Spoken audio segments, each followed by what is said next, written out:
there, folks. Welcome back to Succinct Psychology, aka Succinct. My name is Jaia Hendrickson, and this video is going to be a continuation of my previous video covering Chapter 11 in Principles of Social Psychology, looking at working groups, so performance and decision making. To fully understand group performance, we have to also consider the particulars of group situations. For instance, the task that the group needs to accomplish. One basic distinction concerns whether the task can be divided into smaller subtasks or has to be done as a whole. Building a car on an assembly line or painting a house is a divisible task, because each of the group members working on the job can do separate parts of the job at the same time. Groups are likely to be particularly productive as divisible tasks when the division of the work allows the group members to specialize in those tasks that they're best at performing. Writing a group term paper is facilitated if one of the group members is an expert typist, another is an expert at library research, and so forth. Climbing a mountain or moving a piano, on the other hand, is a unitary task, because it has to be done all at once and can't be divided up. In this case, specialization among group members is less useful because each group member has to work on the same task at the same time.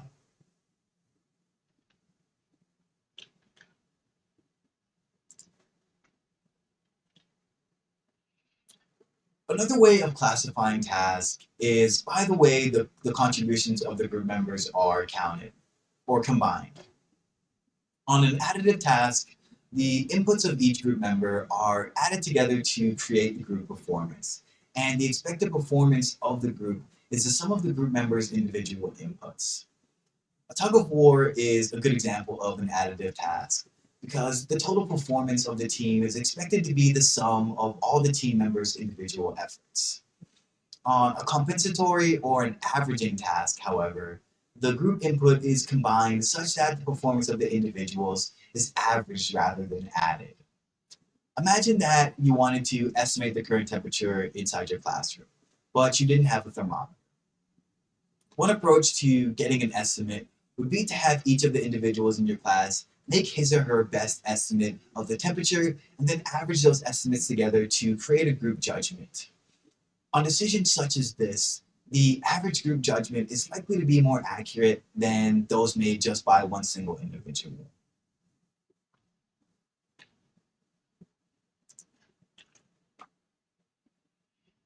Another task classification involves comparing tasks in which the group performance is dependent upon the abilities of the best member or members of the group, with tasks in which the group performance is dependent upon the abilities of the worst member or members of the group. When the group's performance is determined by the best member, we call it a disjunctive task. Consider what might happen when a group is given a complicated problem to solve, such as this horse trading problem. A man buys a horse for $50. He later decides he wants to sell his horse and he gets $60. He then decides to buy it back for $70. However, he can no longer keep it and he eventually sells it for $80. Did he make money, lose money, or did he break even? The correct answer to the problem is not immediately apparent, and each group member will attempt to solve the problem. With some luck, one or more of the members will discover the correct solution, and when that happens, the other members will be able to see that that is indeed the correct answer. At this point, the group as a whole has correctly solved the problem, and the performance of the group is therefore determined by the ability of the best group member.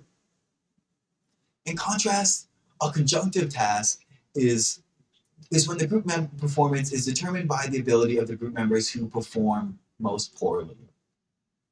Imagine an assembly line in which each individual working on that line has to insert one screw into the part being made and that the parts move down the line at a constant speed. If any one individual is substantially slower than the others, the speed of the entire line will need to be slowed down to match the capability of that one individual. As another example, hiking up a mountain in a group is also a conjunctive task because the groups have to wait for the slowest hiker to catch up. Still another distinction of among the tasks that concerns the specific product that the group is creating and how the group output is measured. An intellective task involves the ability of the group to make a decision or a judgment and is measured by studying either the processes that the groups use to make the decision, such as how a jury arrives at a verdict, or the quality of the decision, such as whether the group is able to solve a complicated problem. A maximizing task, on the other hand, is one that involves performance that's measured by how rapidly the group works or how much of the product they're able to make. So for example, how many computer chips are manufactured on an assembly line, how many creative ideas are generated by a brainstorming group, or how fast a construction crew can build a house.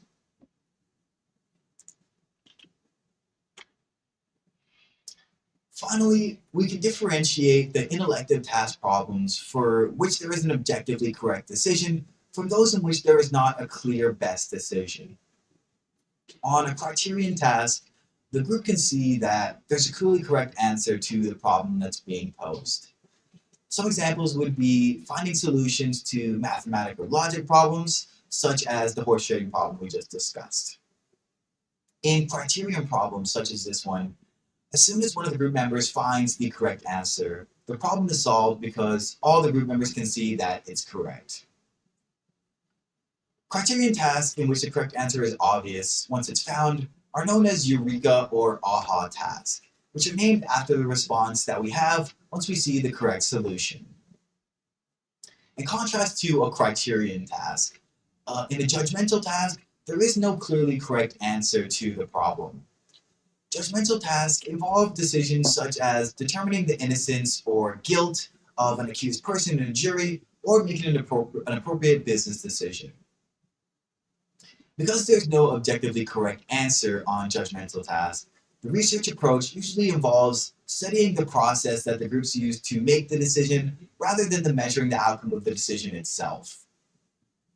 Therefore, the question of interest on judgmental tasks is not did the group get the right answer, but rather how did the group reach its decision.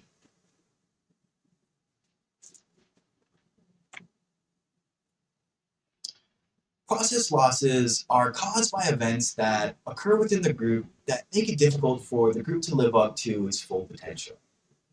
In one study, Wrinkleman in 1913 investigated the ability of individuals to reach their full potential when working together on tasks.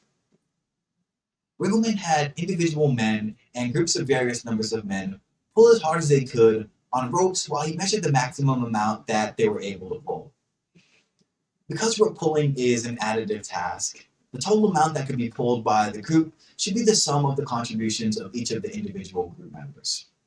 However, as shown here in the figure on the slide, the Wrinkleman Effect, although Wrinkleman did find that adding individuals to the group increased the overall amount of the pulling of the rope, the groups were better than any one individual, of course, he also found a substantial process loss. In fact, the loss was so large that the groups of 3 men pulled at only 85% of their expected capability, whereas groups of 8 men pulled at only 37% of their expected capability. This type of process loss, in which group productivity decreases as the size of the group increases, has been found to occur in a wide variety of tasks, including maximizing tasks such as clapping and cheering and swimming, and judgmental tasks such as evaluating a poem. Furthermore, these process losses have been observed in different cultures, including India, Japan, and Taiwan. So we see here in the graph, we have the blue square dotted line representing the expected performance, and then we have the red circular dotted line representing the actual performance. On the x-axis, we have the number of workers. On the y-axis, we have the performance. And we see as the number of workers increases, the expected performance and the actual performance diverge, such that the actual performance is less than the expected performance.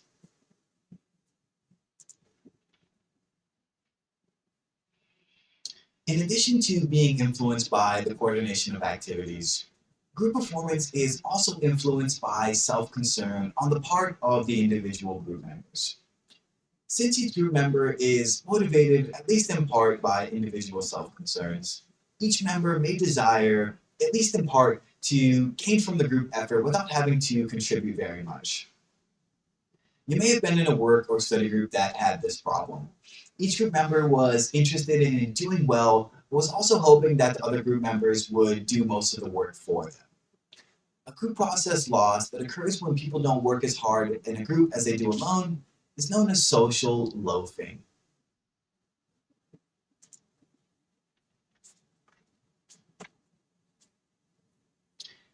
Even if groups are able to get beyond the process losses that result from coordination difficulties and social loafing, they can make effective decisions only when they're able to make use of the advantages that come with group membership.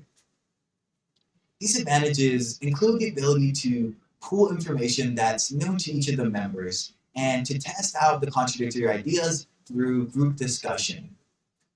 Group decisions can be better than individual decisions only when the group members act carefully and rationally, considering all the evidence and coming to an unbiased, fair, and open decision. However, these conditions are not always met in real groups. As we saw in the chapter opener, one example of a group process that can lead to very poor decisions is known as groupthink. Groupthink occurs when a group that's made up of members who actually may be very competent and therefore quite capable of making excellent decisions, nevertheless ends up making a poor one as a result of a flawed group process and strong conformity pressures. Groupthink is more likely to occur in groups in which the members are feeling strong social identity. For instance, when there's a powerful and directive leader who creates a positive group feeling, and in times of stress and crisis when the group needs to rise to the occasion and make an important decision.